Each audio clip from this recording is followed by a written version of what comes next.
Baiklah murid-murid,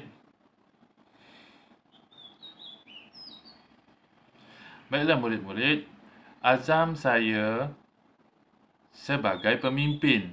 Yang pertama, kita perlulah mengikhlaskan niat. Apa erti ikhlas?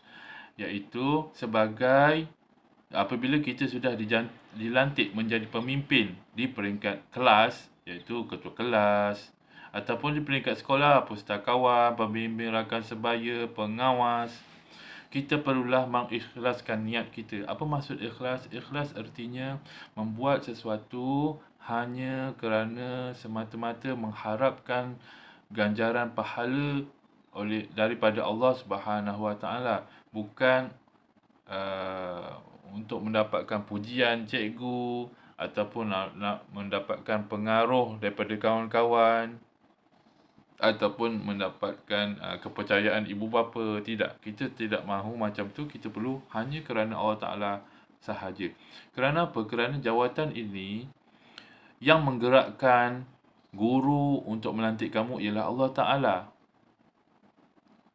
Jadi kamu mengharapkan Allah Taala akan memberi ganjaran kepada kamu apabila kamu melakukan tindakan sebagai pemimpin dengan betul. Dan kamu juga mengharap kepada Allah Subhanahu Wa Taala supaya kamu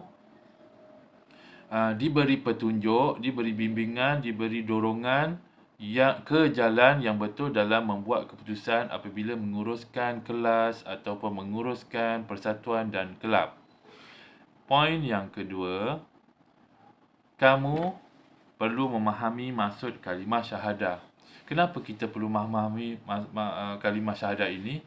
Untuk murid yang Muslim, kalimah syahadah mengandungi pengakuan bahawa Allah Ta'ala sahaja Tuhan yang layak disembah dan Nabi Muhammad SAW adalah utusan Allah. Maksudnya apa? Kita hanya perlu kepada bantuan Allah Subhanahu Wa Ta'ala. Allah Ta'ala yang menciptakan alam ini. Allah Ta'ala yang menciptakan kita. Allah Ta'ala yang memberikan kita jawatan. Allah Ta'ala yang membantu kita menyelesaikan masalah-masalah ketika menguruskan organisasi, kelas, kelab dan persatuan. Jadi kita perlu bergantung kepada Allah Subhanahu Wa Ta'ala.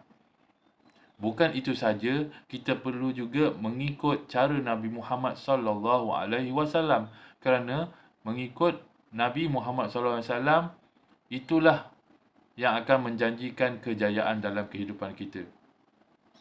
Kalau kita sudah taat kepada Allah Ta'ala dan ikut cara Nabi SAW dalam kehidupan kita, insya-Allah kita akan diberi kejayaan dalam setiap yang kita lakukan. Baiklah. Orang yang bergantung kepada Allah Ta'ala, dia tidak akan berputus asa, terutama ketika dilanda masalah yang pelbagai. Jika kita tidak bergantung kepada Allah Subhanahu Wa Taala dalam kehidupan kita, maka kita akan mudah untuk putus asa, kecewa, kenapalah orang ni tak hormat aku, kenapalah orang ni tak ikut cakap aku dan sebagainya. Jadi kita ada Allah dan kita ada Rasulullah sallallahu alaihi wasallam sebagai pegangan kita dalam memimpin organisasi, kelas, kelab, persatuan dan sebagainya. Biasalah kita menguruskan ramai manusia, maka pelbagai sikap, sifat dan tindakan yang menyebabkan kita rasa berat untuk menanggungnya.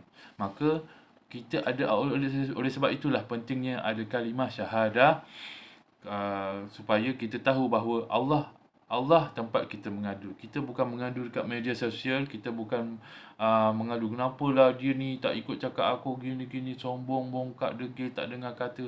Kamu mengadu di media sosial, itu salah. Itu menandakan bahawa kamu gagal mengurus emosi kamu sendiri. Itu tidak sepatutnya berlaku pada seorang pemimpin yang baik. Poin yang ketiga ialah solat 5 waktu di awal waktu. Habis je azan, kamu sudah ada di atas sejadah. Kalau di masjid lah. Kalau di rumah lah. Solat 5 waktu di awal waktu, iaitu subuh, zuhur, asar, maghrib, isyak. Solat awal waktu ni kelebihannya apa? Banyak. Ya. Menandakan kita ada hubungan dengan Allah Subhanahu Wa Taala. 5 kali sehari kita berhubung dengan Allah Subhanahu Wa Taala. Kita merapatkan hubungan kita dengan Allah Subhanahu Wa Taala. Mudah-mudahan Allah Taala sentiasa membantu kita, menunjukkan kita kepada jalan yang betul dalam menguruskan kepimpinan kita terhadap organisasi kelas dan kelab persatuan dan sebagainya. Baik, mari kita tengok mengapa pentingnya solat 5 waktu ini. Solat 5 waktu ini ada kaitannya dengan peredaran matahari. Tengok daripada sebelah kanan sekali tu, matahari waktu imsak, iaitu beberapa minit sebelum azan subuh. Kemudian matahari waktu subuh di bawah ufuk bumi kan. Di bawah ufuk. Kemudian naik. Kemudian matahari waktu syuruk. Kemudian waktu duha pukul 8, pukul 9. Kemudian waktu tengah hari. Itu semua tu ada kaitan dengan tenaga kita, ada kaitan dengan rezeki yang kita akan dapat. Setiap waktu ada rezeki dia sendiri. Kalau orang tu sering melewatkan waktu solatnya, rezeki dia akan sempit. Hidupnya tidak tenang. Lihat ni. Tengok. Ini adalah kajian-kajian yang menunjukkan terhadap peranan solat 5 waktu dalam dalam kehidupan manusia. Mempengaruhi apa, mempengaruhi sifat apa, aktiviti apa. Itu yang ada dalam kajian saintis. Baiklah, seterusnya. Kalau tidak solat, maka tiada kejayaan. Kenapa? Kerana dalam azan kita ada dengar hayya 'alas solah, hayya 'alal falah.